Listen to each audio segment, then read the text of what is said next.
Am I the a-hole for telling my mother that it was her decision to have kids? I, 28 female, have never had a good relationship with my mother. She and my dad married young and had 4 kids. Me, 2 sisters, 27 female and 24 female, and my brother, 20. My parents' marriage was highly toxic, and they divorced when I was 17 because my mother had an affair with her now second husband. Mother and hubby number 2 have 1 child together, female 10. Ever since we were kids, my siblings and I have been subjected to my mother's mantra of, I gave you life, so you should be freaking grateful. From the time we were young, my mother would use the above phrase to gain anything. From our sweets, our birthday money, to taking a percentage of pay slips when we joined 6th form, ages 16 to 18 education in the UK. My siblings and I have been fortunate enough that our paternal grandparents are well off, and they paid for our university fees, minus my brother who chose not to attend university. However, our grandparents are in declining health and have decided to give us grandchildren our inheritance early so they can watch us enjoy it, and not have this trust to put on my dad to sort out our portion when their time comes. My brother decided to buy a car with his and save the rest to travel. My 2 sisters are spending it on their growing families, while I decided to use my portion for a mortgage deposit, and I'm weeks away from buying my first home. My mother is enraged at our choices. When she found out that her ex-in-laws had given us all money, she yelled at how it was unfair that our younger half-sister missed out, and how we have a rule that she gets a percentage of our inheritance, because I gave them life and they need to learn to be freaking grateful. And then extended it saying how we never appreciated her sacrifices for us.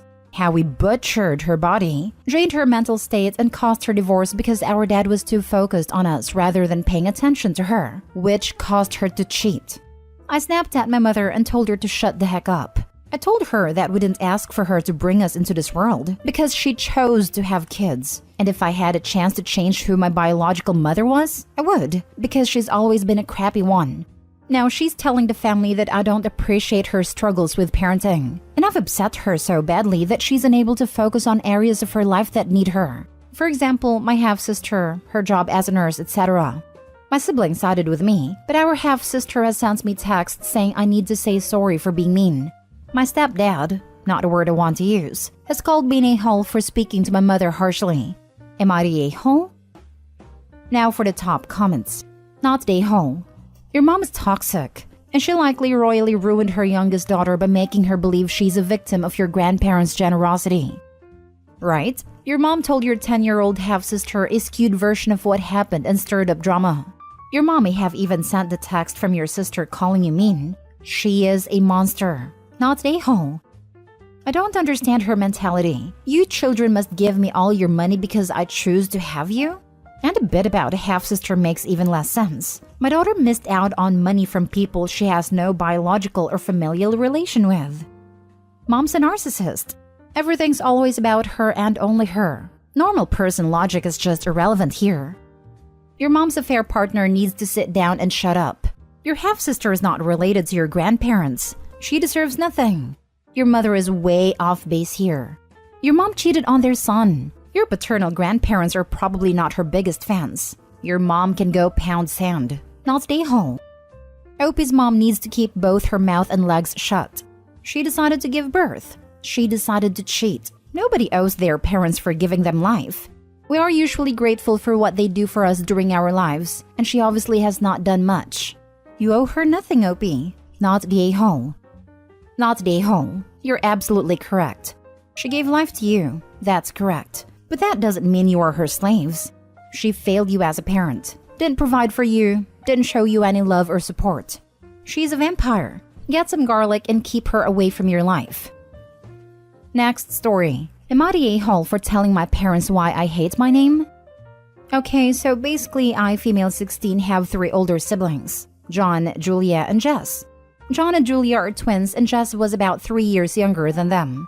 Jess had a lot of medical issues as a kid according to my parents. She was born too early and had a lot of breathing issues, etc. And 2 months before I was born, when Jess was 4 and the twins were 7, Jess died.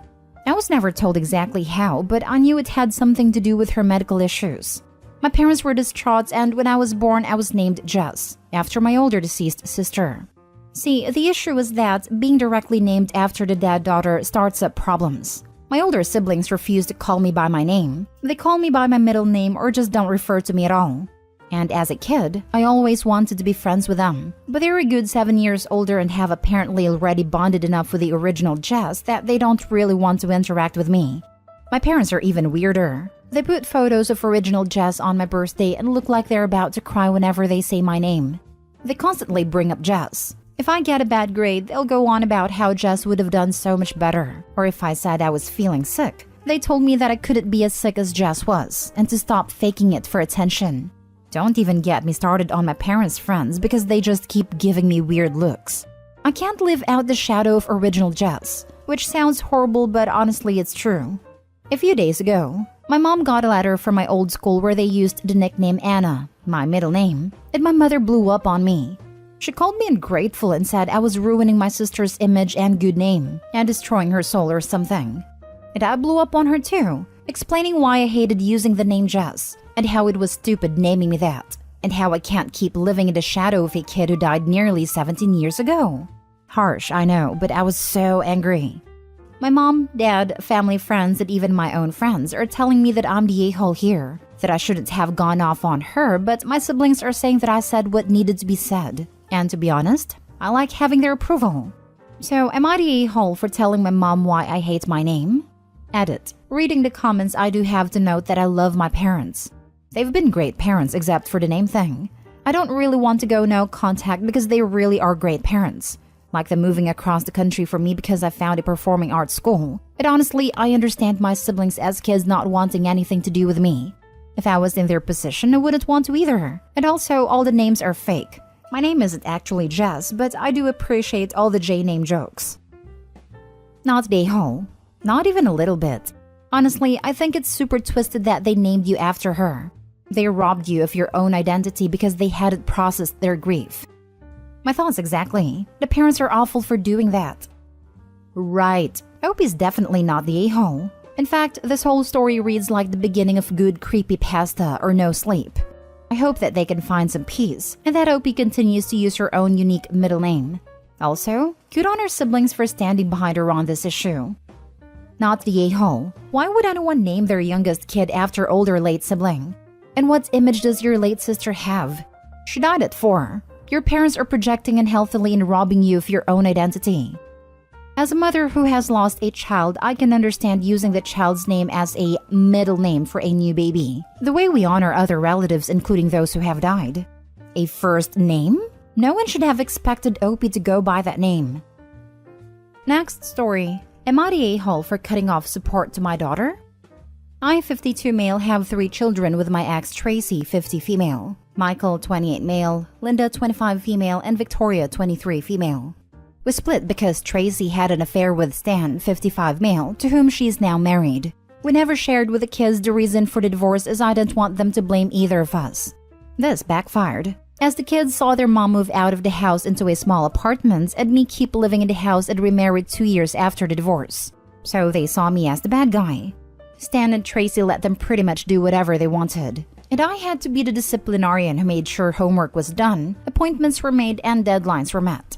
My 2 oldest eventually came to realize that I was not a bad guy. My son, when he found out that his mother had put nothing away for college for him as outlined in our divorce decree, and she told him to take out loans. While my daughter, when she realized that her grades were going to keep her out of her desired program in school.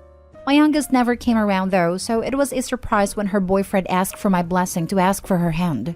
When I expressed that I didn't think she'd care about my blessing, he said she insisted on it. She began spending time with me, being polite to my wife, and it felt wonderful to have my daughter back. I went with them to book the venue and they'll be getting married next summer. I paid a deposit and a first installment. Then I noticed that she was becoming less communicative again recently, ignoring my texts or giving one-word replies and not coming over as much. On Monday, my son sent me a post from Instagram. My youngest had an engagement party this weekend to which I was not invited. One of the photos was her with Stan and it read, "Anyone can be a father, but it takes a real man to be a dad." This amazing guy has been my dad for 15 years, even though he didn't have to be. I am so blessed to have him walk me down the aisle next year. Hashtag daddy's girl, hashtag future Mrs. X. My kids wanted for nothing their entire lives because I never let them go without. Even when they wouldn't talk to me, I made sure their needs were met. I texted Tracy to ask why I was not included, and she replied that Victoria didn't want my wife there because she wanted a drama-free day. My wife has literally never started drama in her life. I asked if Stan and I would both be walking her down the aisle. Tracy didn't respond, but Victoria called me up demanding to know what my problem was.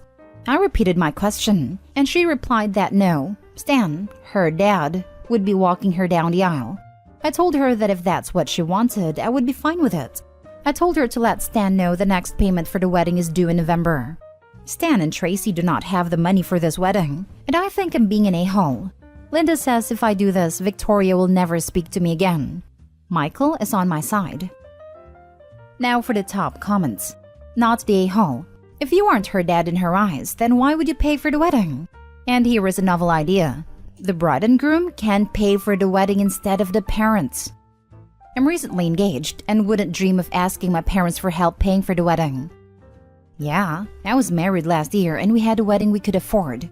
I don't know why my parents would need to pay for my event. Not the a-hole. Maybe it's time you told your kids the real reason behind a divorce. Right? They're grown now. Time to rip off the band-aid. And to hell Stan/mom. What a sack of moldy douches they make. Not the a-hole. This. Don't hide things from your kids when you divorce. As a kid whose parents did this, it leads to nothing but badness. Be honest with them. But also, as others have said, she absolutely used you for the money, which is frankly disgusting.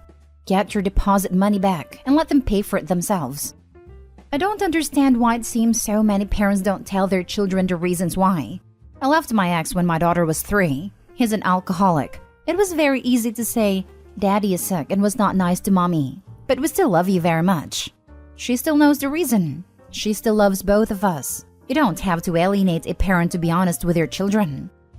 Full disclosure, I'm not Michael, but I'm on your side too, OP. The truth about your divorce was ugly and unflattering to Tracy, so you apparently agreed to hide it forever. OP, not just till the kids were grown, but forever. That decision has bitten you in the butt and cost you your relationship with at least one of your adult kids. Please, sit down with Linda and Michael and tell them the truth about the divorce. Show them the bratty IG posting from Victoria and say, you know, I love all of you, but everyone has limits. I feel used and disrespected and I'm not going to put up with it anymore. If Victoria wants to talk to me about this directly, fine, but I'm not willing to bankroll an event where I'm cast as an unwelcome stranger.